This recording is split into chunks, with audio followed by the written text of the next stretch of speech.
Welcome back to Joust. I'm your host today, Leo. To my left here, Tom. and to my right. Yeah. All right. Just in case you haven't been here before, we have 3 different topics involving video games, and each of them have their own answers to them. And I give out points, or whoever the host is going to give out points as they see fit.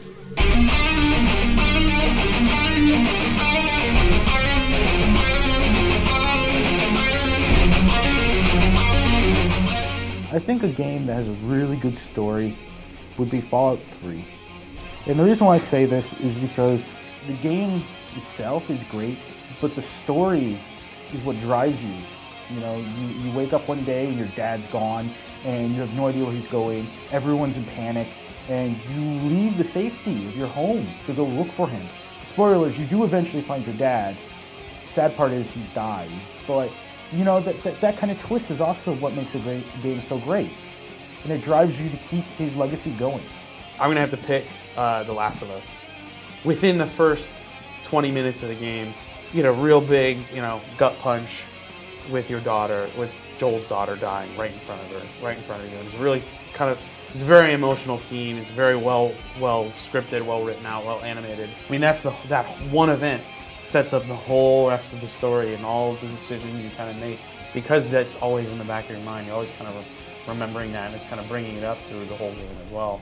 You know, it may not necessarily vary in the gameplay. You're constantly doing somewhat similar things, but you're doing them for a reason, and you're interested in doing them because you want to go find out what's next in the story. You know, you want to go find out what that next piece of the story is instead of just kind of willy-nilly running through trying to figure stuff out.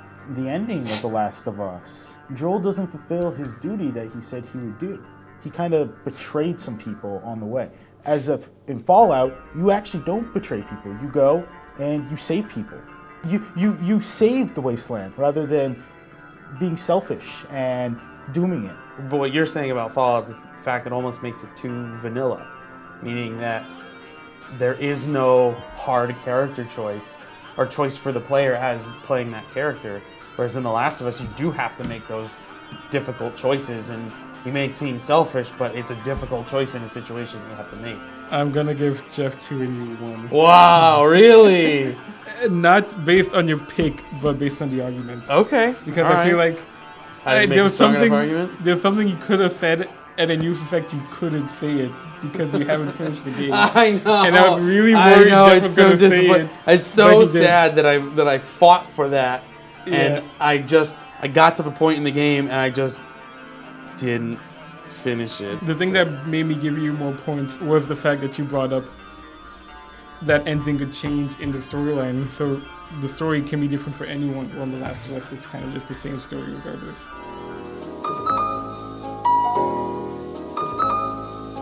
Maybe like one of the newer Super Mario games, because it's a fun game.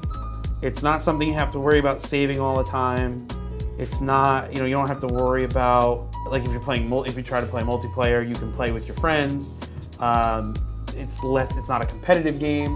So it's really just something for people, they can jump in, they can have a good time, and they can enjoy playing video games. And then if they want to branch out from there to play some other game, they can then explore that. So Battletoads, no, I'm joking, not Battletoads. I would say Rocket League actually is probably a pretty good starter game. Okay. Because, the game isn't necessarily difficult and there's not that many controls. And you can start as a beginner. It lets you do that and you work your way up.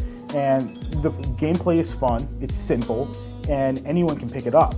Well, my rebuttal to that is that the learning curve is it's a little harder to start Rocket League, whereas Mario kind of leads you slowly into it to kind of get, whether you're like my grandmother or a kid, like a 3-year-old, 4-year-old kid who's never played any video games before. It's going to be a little bit easier to do. I think it's going to be a little easier to start Mario than it is Rocket League. In Rocket League, at least you feel like you're doing something. You don't necessarily die. You are always driving around. You can always feel like there's something going on, that you're contributing to something. Mario, if you keep dying in the first Goomba or the first pit that you fall down, then it doesn't give you the incentive to try. In Rocket League, you get accessories after every game. You get to actually pimp out your vehicle after every game, which I think a lot of people might go, oh man, that's cool. Now I want to play this game more. to collect accessories and pimp out my car, and then hit a soccer ball. That was a hard one. Yeah. Initially, I was gonna go with you, Tom, because I feel like you had such great ones, like the older demographic and everything. A wider demographic. Yeah, but the more I think about it, I feel like Jeff did do a better job. I feel like Jeff did correlate everything that you said. Shafted. Yeah, so I'd give Jeff 2 everyone. Ah. And you could have also gave how that it was his first game was Super Mario. Yeah. And you never said that either. Oh yeah, forgot about that. That was Mario your World first 2.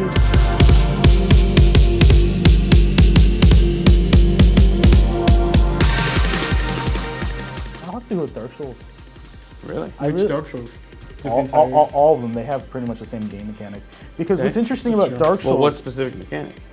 just That's true. the fighting, mostly. And one of the things that Dark Souls mechanic tells you is that you're pathetically weak. You're nothing. All these bosses, they're strong. They'll beat you to a pulp. You have to work your way up and kill these bosses. It also makes it so that it's a fun and interesting fighting style where you will never get bored fighting. There's different fighting styles. You can fight with a sword, you can fight with a giant club, you can just kick someone off a cliff and they die. Probably the best mechanic, in my opinion, is the portal gun. Because you have to find inventive ways to get around puzzles.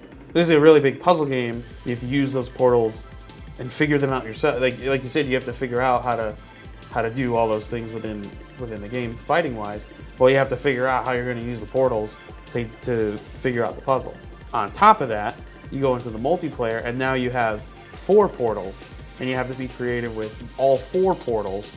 The portals don't really give you a feel of what you're trying to accomplish, right?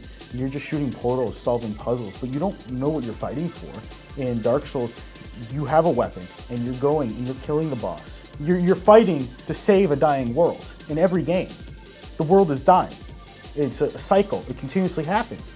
You know what you're trying to accomplish through subtle hints in the game, and you piece it together, and by the end of the game, you realize what you're trying to accomplish. Yeah, but that has nothing to do with the mechanic. But it does, because my argument It's just, you're just fighting. That's just a fighting mechanic. Has But- nothing to do, regardless of what the story is, that doesn't say why the mechanic is better than shooting portals and jumping through portals. By itself, that mechanic obviously has made an entire game. Like Portal 1, that was the entire game. There was nothing else to the game. There was no other story other than by the time you got to the end. You kind of got little bits and pieces of it, and then you found the cake at the end, even though it's a lie. I think that's a little bit more creative than just rolling through boxes, rolling around, you don't roll and timing your attacks, timing your enemy's attack. Portal, though, you're just trying to solve a puzzle. You have infinite time. Dark Souls, you're going, you're fighting, it's in the moment. You're trying to stop an enemy. What does it have to do with the mechanic? The fighting mechanic. Because that's the fighting mechanic. You're talking about the game generally as a story and as like what you're going to play through, not necessarily the fighting mechanic. The mechanic of fighting within. Like compare it to Skyrim. I think we have a winner. Tom has gotten 3 points. 3? I can get 3 points? Wait, what? Okay. I'll take 3 points after those 2 losses in the other 2 got rounds. 2 points. How did you get 3? And Jeff got 1. Oh! I think Leo just wanted He to... still won, though. I think So Leo it's a tie. No, Leo wanted to tie it. That's why he gave you 3. Is it? Yeah, Oh. that's why he gave you 3. We've Yeah. played 3 different episodes, and it's been a tie every time. No, it hasn't. No, I lost. I You won the lost first time. You won the first episode. Oh, you're right. The reason why I gave you 3 points is because you said it. The Skyrim gameplay is the exact same.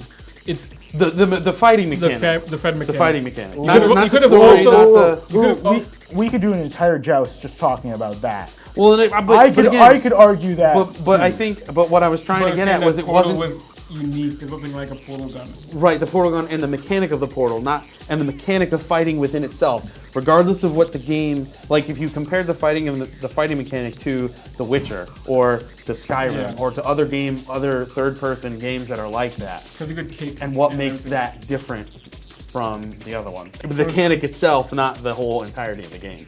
If I did just give you 2, I would still. You'd have won. He would have won. But you can't give him. I didn't think about that. You gave half points. So I'm going Ah, to. yes! But Technicalities. that's half points. So we're just arguing right now. No, Thank you for watching. I hope you guys enjoyed this. But as you guys know, my opinion doesn't matter as much as yours. So tell us who you think won in the comments. You use all the numbers you want. You could give us Yeah, 1 million. Leo coming up with threes out of here. But scoring Three's out of here. You could give us 4. Score- So- Common around number himself. is 3. Everyone says 3 is a common number, not 2. What? I just won The 2 power or of 3. 2 is the only prime even Pick- number. It's the most common. You guys It can was the way score that there's no yourselves. tie. See if we actually tied or if one of us won. Also tell Let us us which know. scoring system is better, because I know 3 is Yeah, we're better gonna argue than about 2. scoring system. Can we have 1, 2, zeros, halves, threes? You decide. Well, we had halves We'll do already, whatever you tell so us to do. Yeah. Millions. We can No. score it out of 1,000,000 points. That would be so hard. just let us know what you think in the comments. Yeah. Hope you guys enjoyed. Ciao.